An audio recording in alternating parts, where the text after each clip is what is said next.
वेद और विज्ञान, ब्रह्मांड विकास का तुलनात्मक अनुसंधान। संसार में जो कुछ भी है वह सापेक्ष है, रिलेटिव। समय, टाइम, ब्रह्मांड, स्पेस, गति, मोशन और कारण, कॉजेशन। इन नाम की कोई वस्तुएं वस्तुतः है नहीं, वरन यह परस्पर तुलनाएं हैं जो ज्ञान, भावना, विचार या अनुभूति में सन्निहित हैं। समय क्या है? कोई घटना प्रारंभ होती है, फिर वह कहीं ना कहीं जाकर समाप्त होती है। इन दोनों की अनुभूति के अंतर का नाम समय है। चंद्रमा कोई स्वतंत्र ब्रह्मांड नहीं। जिस तरह अनेक प्रकार के तत्वों से पृथ्वी बनी है, वैसे ही तारामंडल के समस्त तारागण पदार्थ से ही बने हैं। इन सबके बीच समान वस्तुओं में आकर्षण का सिद्धांत काम करता है। इसलिए प्रत्येक ब्रह्मांड में दूसरे की तुलना में कुछ तत्व अधिक, कुछ कम होते ही हैं। पृथ्वी में धूल के कण अधिक हैं, सूर्य में हीलियम अथवा अग्नि के। परमाणु की तुलना में ब्रह्मांडों की स्थिति का पता चलता है। यदि परमाणुओं का समान जाते गठबंधन ना होता तो ब्रह्मांड ही नहीं, पदार्थों की भी अनुभूति नहीं होती। इसी प्रकार गति भी सापेक्ष है, रिलेटिव। कैलकाटा से हवाई जहाज जो उड़ता है और लंदन तक पहुंचने में 36 घंटे लेता है, यह हमारी पार्थिव माप है। यदि हम सूर्य में बैठे हुए हों तो क्योंकि सूर्य भी अपने सौरमंडल को लेकर चल रहा है, इसलिए वहां की गति भी हमें प्रभावित करेगी। तब यह 36 घंटे का समय हमें आंख मीचने जितना कम ही लगेगा। ऐसे ही कारण सिद्धांत भी है। अब वैज्ञानिक भी मानने लगे हैं कि संसार में जो भी पदार्थ है वे सब शक्ति हैं और संगठित होकर पदार्थ बनाने वाले प्रोटॉनों एवं इलेक्ट्रॉनों की संख्या कम या अधिक की जा सके, जो कि प्रकृति में अपने आप होता रहता है, तो एक पदार्थ का दूसरे पदार्थ में फिजिकल कन्वर्जन बदलकर दिखाया जा सकता है। फॉर एग्जाम्पल, पीरियोडिक टेबल में इरिडियम, प्लेटिनियम, गोल्ड और मरकरी का जो एटॉमिक नंबर है वो प्रोटॉन की संख्या 77, 78, 79 और 80 है। यदि 80 प्रोटॉनों वाले मरकरी को एक प्रोटॉन कम कर दें तो वही परमाणु सोने का परमाणु हो जाएगा।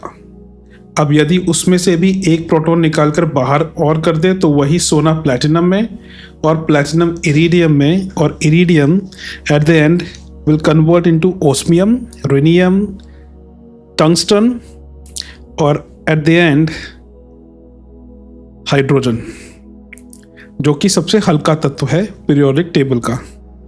हाइड्रोजन से भी हल्का कोई तत्व संसार में है, यह वैज्ञानिकों को नहीं पता है। इन तत्वों की मूल स्थिति ही सर्वोच्च कारण होनी चाहिए, जैसा कि ऊपर के विश्लेषण से पता चलता है, पर वैज्ञानिक उसे अंतिम रूप से स्थिर नहीं कर सके। यहां तक जो कुछ बताया गया है वह आइंस्टाइन के सापेक्ष रिलेटिविटी के सिद्धांत का खुलासा मात्र है।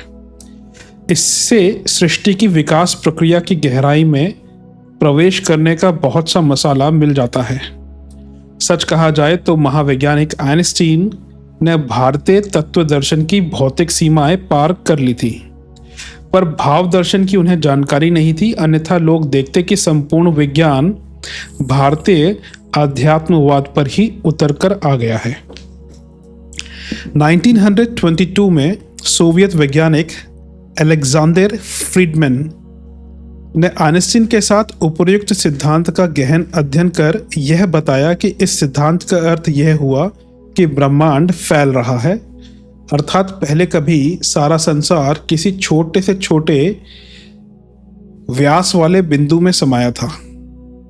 इतने दिनों बाद वह फैलता फैलता 10 करोड़ नेबुला और 50 करोड़ लाइट ईयर्स के घेरे में आ पहुंचा, और वह अभी तक भी बढ़ता जाएगा जब तक कि पुनः प्रलय नहीं हो जाएगी। रूस के ही दूसरे भौतिक शास्त्री कुत्सरोव ने फ्रीडमैन का लिखा हुआ यह परिपत्र आइंस्टीन को दिखाया, तो वही आइंस्टीन जिन्होंने इतने बड़े सिद्धांत को जन्म दिया था, उक्त धारणा से इनकार कर बैठे। किंतु उसके 1 वर्ष बाद ही आइंस्टीन को अपनी भूल मालूम पड़ गई। उन्होंने गणितीय व्याख्या के आधार पर यह सिद्ध कर दिखाया कि सचमुच ब्रह्मांड फैल रहा है। आरंभ में वह बहुत सघन पीटे हुए वजनदार गोले की तरह था, और अब जो संसार है वह भी अनंत नहीं, ब्रह्मांड स्पेस की कहीं पर सीमा है। संसार सीमित है, संसार असीम है, संसार एक है, संसार अनेक है, संसार प्रकाश है, संसार सघन अंधकार है। इस तरह के परस्पर विरोधाभास कथन भ्रमोत्पादक अवश्य हैं, पर हैं सत्य। वस्तुतः संसार ऐसा ही है। विद्युत न गर्म है न सर्दी, वरन गर्म व शीत दोनों धाराएं ही उसमें देखी जाती हैं। इन चक्रों में डालने वाले सिद्धांतों ने वैज्ञानिकों को ब्रह्मांड विकास की सही जानकारी प्राप्त करने के लिए उकसाया है। तब से अब तक लगातार असंख्य खोजें हुई हैं जो फ्रीडमैन की उक्त कल्पना की ही पुष्टि नहीं करती, वरन अब उससे भी आगे निकलकर भारतीय अध्यात्म के प्रतिपादनों को छूने लगती हैं। ब्रह्मांड के विकास की जानकारी के लिए आजकल अनेक विशालकाय और साधन संपन्न लेबोरेटरीज यूज की जाती हैं। अनजाने में क्वासर प्रकाश तरंगों से यह अनुमान लगाया जा रहा है कि अत्यंत सूक्ष्म अवस्था में अनेक तत्व गैस की स्थिति में बहती हुई नेबुला किसी न चुकने वाले ऐसे प्रकाश स्रोत से आ रही हैं जो संपूर्ण सृष्टि का केंद्र बिंदु है, और उसके वर्तमान स्वरूप का अभी पता नहीं है, पर वैज्ञानिक उसकी पूर्व स्थिति का पता लगाने में अवश्य जुट गए हैं। अभी इस क्षेत्र में अधिकांश परिकल्पनाएं ही काम कर रही हैं। कोई तो कहता है कि जिन प्रारंभिक कणों से ब्रह्मांड की रचना हुई वे इतने गर्म थे कि ब्रह्मांड का जब विस्तार प्रारंभ हुआ तब उसके कुल 10 मिनट बाद तापमान 1 अरब डिग्री सेंटीग्रेड था। उसमें स्थूल कण न होकर केवल न्यूट्रॉन्स थे। रूस के वैज्ञानिक डॉक्टर चाकोब जेल्डोविच का विचार इससे भिन्न है। उनका कहना है कि सृष्टि के मूल विकास की प्रक्रिया हाइड्रोजन से प्रारंभ होती है। उसमें भाग लेने वाले अणुओं में केवल न्यूट्रॉन ही नहीं वरन प्रोटॉन और इलेक्ट्रॉन्स भी थे।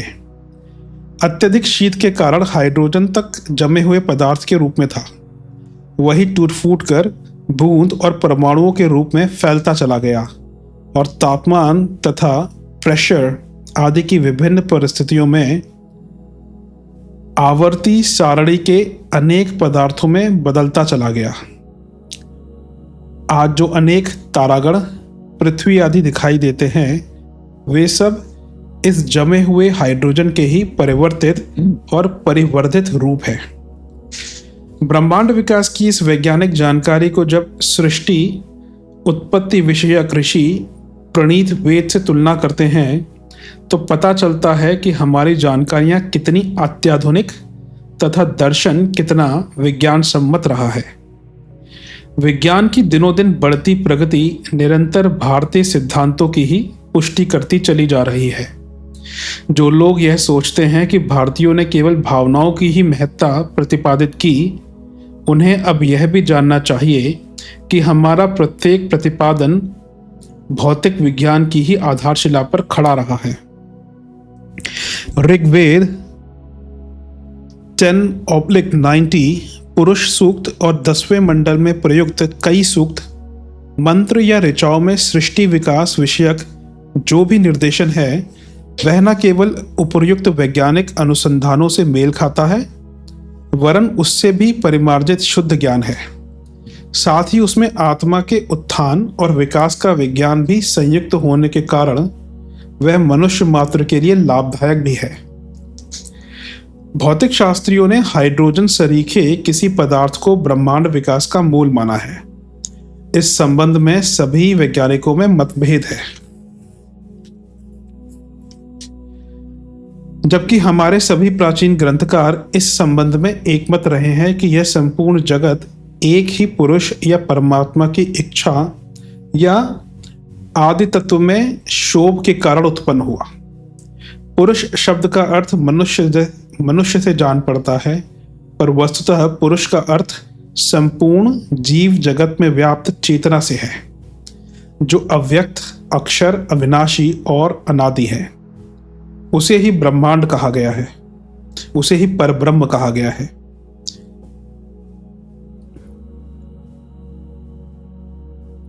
आइंस्टीन ने सृष्टि के मुख्य मानक फैक्ट्स 4 ही माने थे, पर सच बात यह है कि मनुष्य के स्वभाव और विराट चेतना की कार्यप्रणाली, प्रकृति के स्वभाव और क्रिया की जानकारी भी उसमें 5वीं संयुक्त होनी चाहिए। संसार जितना दृश्य है उतना ही मानसिक और आत्मिक भी। आत्मा और मन के विज्ञान को छोड़ा नहीं जा सकता। चेतना जो पुरुष रूप में थी वह हिरण्यगर्भ तथा प्रजापति रूप में थी। हिरण्यगर्भ का अर्थ प्रकाश व अग्नि स्वरूप और प्रजापति का अर्थ उसमें भरी हुई चेतना, इच्छा व विचार शक्ति से ही है। फिर जब उस पुरुष में शोभ उत्पन्न हुआ तो उसने अपने तेजस कणों से शीत कणों की उत्पत्ति की। उन्हें आपह कण कहा गया। इन आपह, जिनका अर्थ सलिल होता है, को हाइड्रोजन ही मानना चाहिए, क्योंकि आपह का अर्थ स्थूल जल से नहीं सूक्ष्म जल से है, और हाइड्रोजन भी जल बनाने वाला ही तत्व है। यहां से भारतीय विज्ञान व पाश्चात्य में तुलना प्रारंभ हो जाती है। अपाम संघातो विलयनम चह तेजः संयोगात्। इन आपह कणों में संपीडन, प्रेशर उत्पन्न होने से क्रमशः एक परमाणु, एक अणु हाइड्रोजन, द्वैणुक अर्थात 2 प्रोटॉन या इलेक्ट्रॉन वाला हीलियम, त्रसरेण अर्थात 3 इलेक्ट्रॉन वाला लिथियम आदि अनेक गैसों, धातुओं, खनिजों आदि प्रकृति की उत्पत्ति होती चली गई। यह क्रम आवर्ती सारणी के अनुसार ही है, पर हमारे यहाँ आपह, जल, अग्नि और वायु की स्थिति को मुख्य माना है। धातुओं और खनिजों में उनकी उपस्थिति अनिवार्य रूप से रहती है, इसलिए ये सब तत्व नहीं माने गए, जो ठीक भी है। तत्व तो वो हैं जो रासायनिक क्रिया में भाग लेते हैं। रासायनिक क्रिया में मूल रूप से अग्नि, जल, वायु, एयर, प्रेशर और टेम्परेचर ही भाग लेते हैं, इसलिए उन्हीं को तत्व कहा जाना ठीक है। यदि अग्नि, आप और दबाव आदि ना हो तो रासायनिक क्रिया कभी भी हो ही नहीं सकती। इस तरह सृष्टि विकास की मूल प्रक्रिया अग्नि और जल कणों से ही गैस रूप में होती है। निहारिका, नेबुला एक प्रकार की गैस ही है, जो वायु के संसर्ग में आते ही दूसरे भौतिक तत्वों की उत्पत्ति और अनेक ब्रह्मांडों, यूनिवर्सों का सृजन करती है। प्रारंभ अग्नि रूप अग्निपुरुष प्रजापति ने अपने आप को एक से बहुत होने की इच्छा की, तब उससे आपह उत्पन्न हुए। उसने ही सर्वप्रथम शब्द उत्पन्न कर इन आपह कणों को उससे आच्छादित किया।